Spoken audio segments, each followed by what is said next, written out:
Hey guys, wanted to go ahead and do an overview of the Canpur Silver Flash and to go from there.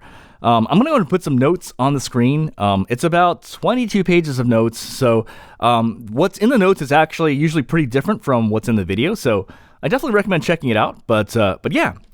Alrighty, so let's talk about the Canpur Silver Flash. So this is a IEM made by the company Canpur, but what Canpur does is they usually have really expensive IEMs, like $1,000, $2,000, $3,000. So the fact that they made a $150 IEM is kind of interesting. So yeah, I wanted to check it out. I noticed that there's almost no reviews on this thing, so it's not really but it's also because this is like sold out. It's really hard to get a copy of it. So incidentally, I had to buy this used because there's no other way I could get it. But the person didn't have the original ear tips. So I basically tip rolled and I went through, my own set of ear tips, and I have notes on each of the ear tips, but too long didn't read. Don't use wide bore, at least for me. I found it made it sound really sharp and sibilant. So it doesn't sound good on HE Sonics. It doesn't sound good on Tang Senkai Balance Bore ear tips. It's a little bit kind of sharp. On Kiwi Ears Flex, vocals, it makes it sound smoother. Bass is punchier, but its vocals are still a little thin.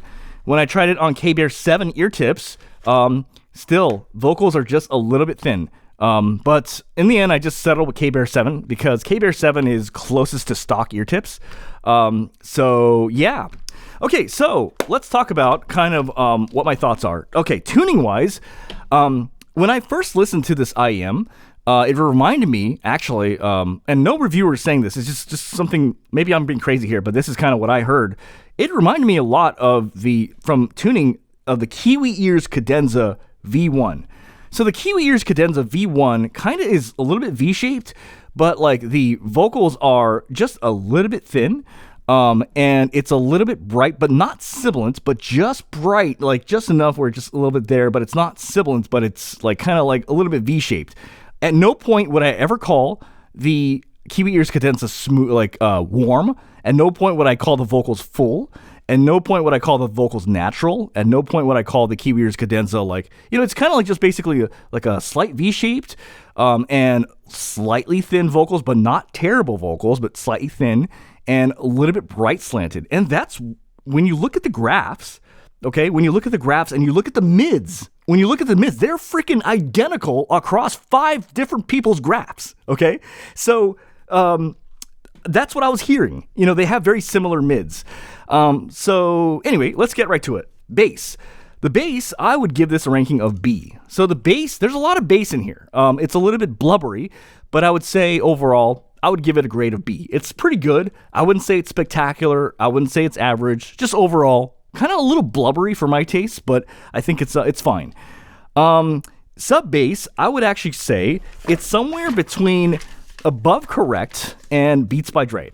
So the way I look at sub bass is, ideally, you want it where when you listen to it, it should sound correct.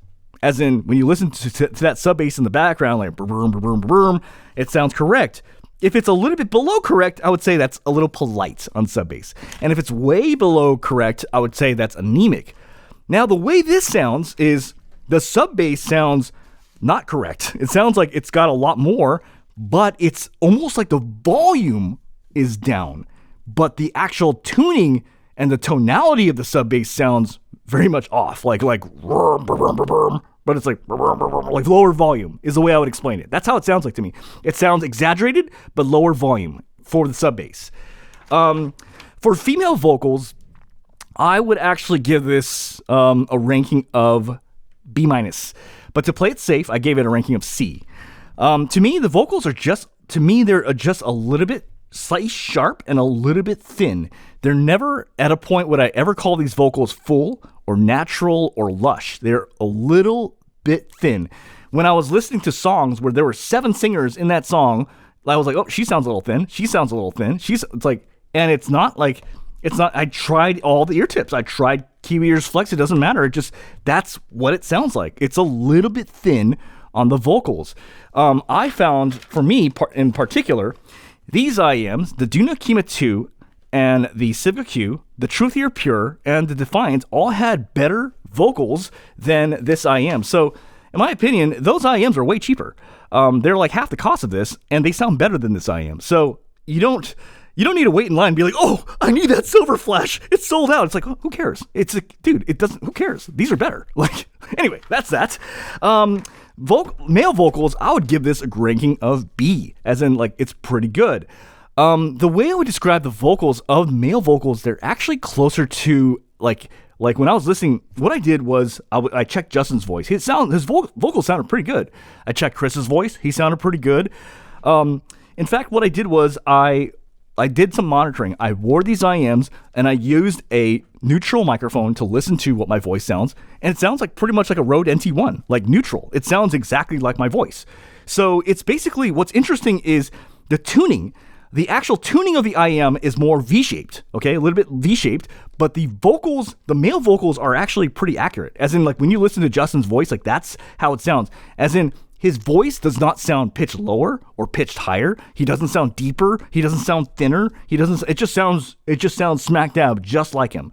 When I check Chris's voice, it sounds smack dab just like him. So that's kind of interesting because with female vocals definitely sounded thinner, but on male vocals, they sounded pretty good and pretty much like it's not flattering. It's just, that's how they sound. Like, it's pretty accurate. Soundstage on this I thought was pretty good. The imaging was actually quite great. I noticed that, in that one scene where literally the lady is dropping, his clothing and his shoes in this one area, like every single step, everything was just very like pinpoint accuracy of the way it was dropped down. So the technicals on this are really, really good. Now the sibilance on this is actually kind of interesting. Sibilance scores on this are actually like decent, but but every time I listen to this, if I had to describe this, okay, I'm going to use an airplane as an analogy. You ever been on an airplane where you sit there and it's not a smooth ride? It's just a little bumpy, but you don't feel like you're going to die. You're not scared, but it's a bumpy ride. That's what this is.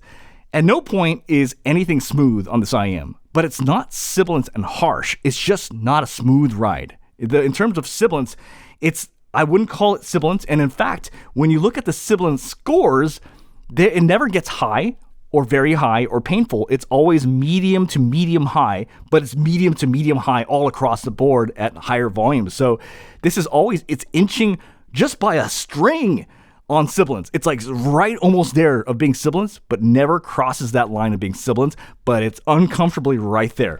Like I said, it's not a smooth plane ride. It's very bumpy, but it's never a point where you start panicking is what I would say.